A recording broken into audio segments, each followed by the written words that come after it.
नमस्कार दोस्तों, मैं हूं अर्चना यादव और अभी हम लोग बैठे हुए हैं श्रेया के घर पर, श्रेया के मम्मी पापा के साथ में। श्रेया को गए हुए इस दुनिया से लगभग 1 महीने होने वाले हैं और कार्यवाही में के नाम पे जो हुआ था वो आकर यहाँ पर जो आजमगढ़ के सांसद है दिनेश लाल यादव निरहुआ जी आए थे इन लोगों से मिलने के लिए। ये लोग खुद ज्ञापन लेकर गए थे आदित्यनाथ योगी जी से मिलने के लिए और यहाँ पर जो कार्रवाइयाँ हो रही हैं वो हम लोग आपको पूरा प्रॉपर दिखाते रहे हैं। लेकिन कुछ सुनने में ये आ रहा है कि अब ये लोग गए हुए थे बातचीत करने के लिए, तो वो लोग यहाँ उन लोगों को डांट करके बहुत बुरी तरीके से डांट करके भगा दिए हैं। मतलब कि कार्रवाई के नाम पे आश्वासन वगैरह सब दिया गया वो तो ठीक था, लेकिन जैसे ही थोड़ा सा मुद्दा लोग बोले कि सांसद जैसे कि निरहुआ जी आकर देखे इसमें संज्ञान लिए, तो लोगों को लगा कि अब कार्रवाई होगी, इसलिए थोड़ा सा लोग शांत हो गए और कार्रवाई आगे बढ़े। जो कुछ नया अपडेट आता तो उस पर लोग आकर बातचीत करते, लेकिन जो अधिकारियों द्वारा डांट वाली बात सामने आई है वो क्या था उसको बताइए सर। सर हम लोग गए थे जी कलेक्ट्रेट में डीएम साहब से मिलने, तो डीएम साहब थे नहीं तो एडीएम साहब से मिले हम लोग। अच्छा। तो एडीएम साहब से मिले, एडीएम साहब से बोले कि सर मेरी जांच उच कहाँ है, कैसे है सर, थोड़ा सा उसकी जानकारी अपडेट लेने के लिए जी अपडेट लेने के लिए गए। तो वो बताए कि कोई जो है विनय गुप्ता जो है सीआरओ हैं 32 नंबर कलेक्ट्रेट में बैठते हैं, उनके यहाँ आप चले जाइए, आपकी जांच की पूरी डिटेल उनके पास है और एसआई क्या गठित है एसआईटी टीम, वो उसके बारे में सब वो बता देंगे आपको। तो हम थे, हमारी मिसेस थी और हमारे बड़े वाले भाई साहब थे और हमारा एक भतीजा था, 4 लोग गए थे। तो वहाँ जब अंदर गए तो पूछे क्या काम है, हमने बताया सर कुछ जांचें क्या हो रही हैं, एडीएम साहब भेजें आपके यहाँ। तो कह रहे हैं कि आपके यहाँ कोई गया नहीं अब तक। हम कहा सर हमारे यहाँ तो कोई नहीं आया। कहें 16 दिन हो गया कोई गया नहीं। किस लिए गया होगा, कुछ बात किए कि किस लिए गया होगा? जी मैंने पूछा किस लिए, तो कहें वो जो जांच वगैरह टीम है आपके यहाँ जरूर जाना चाहिए था। हम कहा सर कोई नहीं गया। तो इसके बाद फिर बोल रहे हैं कि ठीक है जाइएगा तो कह रहे हैं आप लोग ऐसे मत आइए जाइए, नहीं तो जो सिंपैथी है वो भी नहीं रहेगा। मतलब कह रहे हैं कि ये केस ना उसको देख करके जो गलत हुआ उसको ना देख करके वो सिंपैथी के तहत देख रहे हैं। जी हम कहे सर सिंपैथी लेके हम क्या करेंगे, हमको तो सर हमको न्याय चाहिए, हम सिंपैथी तो देंगे नहीं किसी को। तो कह रहे हैं कि अभी चले जाइए यहाँ से, हटिए। अच्छा, पूरा गुस्सा हो गए? पूरा गुस्सा हो गए। इसके बाद अपना जो है एक मीडिया वाले थे वो भी उनका सुन रहे थे, तो उनको और गुस्सा आ गया कि मेरी बातों को जो है इधर उधर होगी, रिकॉर्ड भी करवा रहे हैं, जबकि हम लोग बोले नहीं, तो अपने से मीडिया वाले आए थे लोग, तो काफ़ी भड़क गए। इसके बाद हम लोग चले गए। जी जो आपके साथ इस तरह से व्यवहार हुआ है पुलिस प्रशासन द्वारा, क्या कहना चाहेंगे? अब मैम क्या कहूँ, मतलब उनको ऐसा नहीं करना चाहिए। अब वो शुरू के दिन से, हम एक बार और उनके यहाँ गए थे बहुत पहले, करीब जब ये कांड हुआ था बेटी का मेरे, उसके 2-4 दिन बाद भी गया था मैं, तो उनका यही व्यवहार उस समय भी था। बार बार वो हमसे मतलब ऊंची आवाज़ में बोलते थे, लेकिन वहाँ पे एडीएम साहब थे वो चुप कराते थे उनको कि आप चुप रहिए। लेकिन उनकी पता नहीं क्या जैसे लगता था कि मेरे से बहुत दिनों से दुश्मनी उनकी है, बहुत दिनों से दुश्मनी है, जबकि मेरा उनसे कभी मुलाकात भी नहीं हुआ है। इस तरीके का उनका बात व्यवहार है। समझ आप एक औरत हैं, औरतें ज़्यादा ऑब्जर्व करती हैं, क्या लगा कि मतलब कुछ गुस्से में है या फिर कुछ चिढ़े हुए हैं? नहीं, वो चिढ़े तो शुरू दिन से थे। अब पता नहीं उनको उधर से ज़्यादा लगाव है, जो क्राइम लोग किए हैं उसकी तरफ से ज़्यादा लगाव है। हो सकता है हम ही लोगों को इसलिए दोषी समझ रहे होंगे, क्योंकि कई बार होता है ना कि आदमी जब अपनी दिमाग में ही बैठा लेता है कि लोग गलत कर रहे हैं, गलत मतलब अफवाह उड़ा रहे हैं, तो इसलिए आदमी ये चीज़ आ जाती है। बार बार उसको बताओ कि नहीं गलत नहीं, लेकिन फिर भी लोग। लेकिन मैं इस चीज़ को प्रिपेयर करके चलती हूँ, इसलिए चलती हूँ क्योंकि मैं जानती हूँ कि आगे चल के यही होना है मेरे साथ। कल को कोर्ट में भी मेरे साथ ही कई ऐसे बयान, ऐसे चीजें पूछी जाएंगी, शायद मुझे गुस्सा भी आना चाहिए। बिल्कुल, क्योंकि मेरी बच्ची ऐसी भाई मर गई है, उसके बाद उसके ऊपर लाशन, लेकिन मैं डिफेंड करने के लिए आप ही लोग हैं। लेकिन मैं गुस्सा नहीं करूंगी, क्योंकि अभी मुझे कहीं ना कहीं ये भी भरोसा है कि कानून मुझे न्याय देगा। और रही बातें जो मेरी बेटी के मरने के बाद जो लांछन लगाए जा रहे हैं ना, उसके भी मैं हिसाब लूंगी।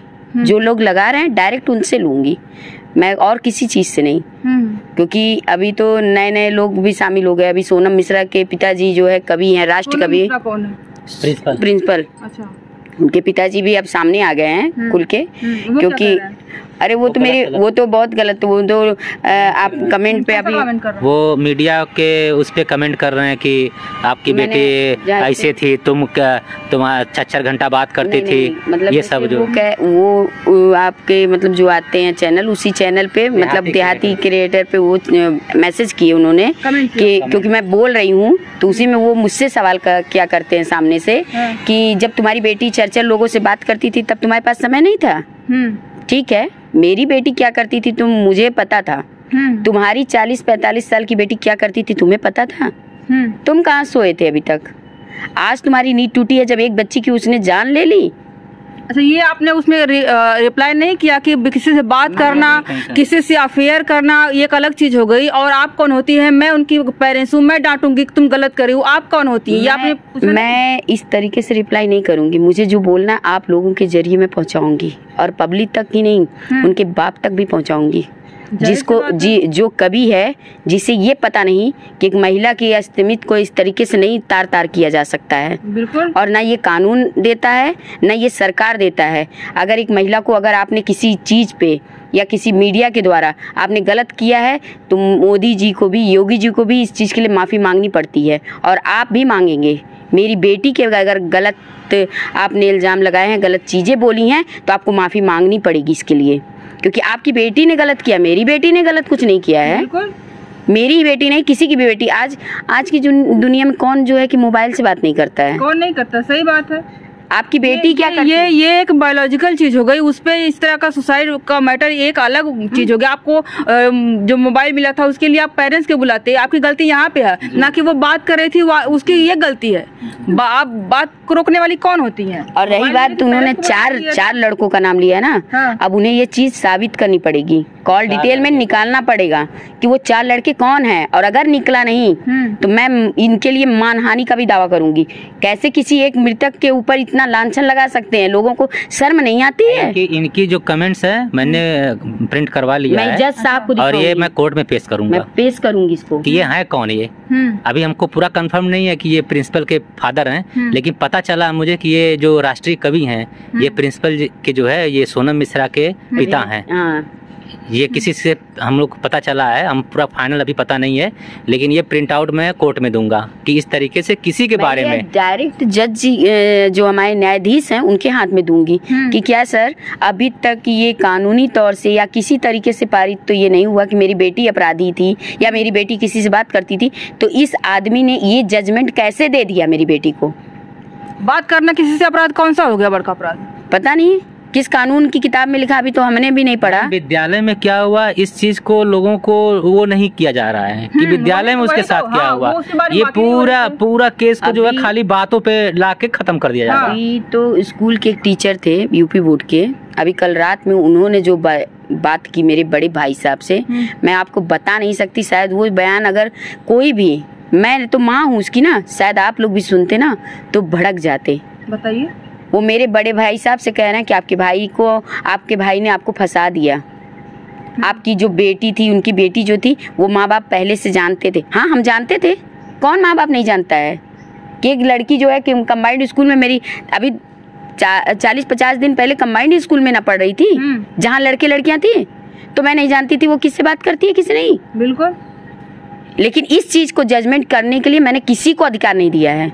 ना इस चीज में कानून बोल सकता है और ना कोई आम पब्लिक भी नहीं बोल सकती। फिर वो कैसे बोल रहे हैं? उस टीचर ने कहा कि आपकी बच्ची ऐसे थी वैसी थी, तिवारी जी आपको नहीं करना चाहिए। मतलब समझ रही है कि आप शांत हो जाओ क्योंकि आपकी बच्ची खराब थी।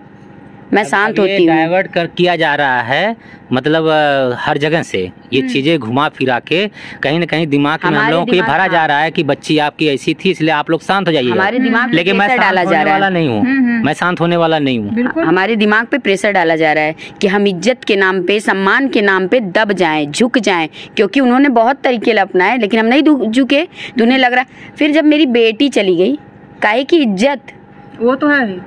अब तो मरने के बाद कुछ भी आप लोग आरोप लगाओ। हाँ, मुझे पोस्टमार्टम से जो चीज एक होनी चाहिए कि मेरी बेटी जेन्युइन थी वो मुझे पता है, और ये चीज मैं कंफर्म पोस्टमार्टम रिपोर्ट में भी है, क्योंकि अगर मेरी बेटी गलत होती ना तो वो रिपोर्ट में भी आता।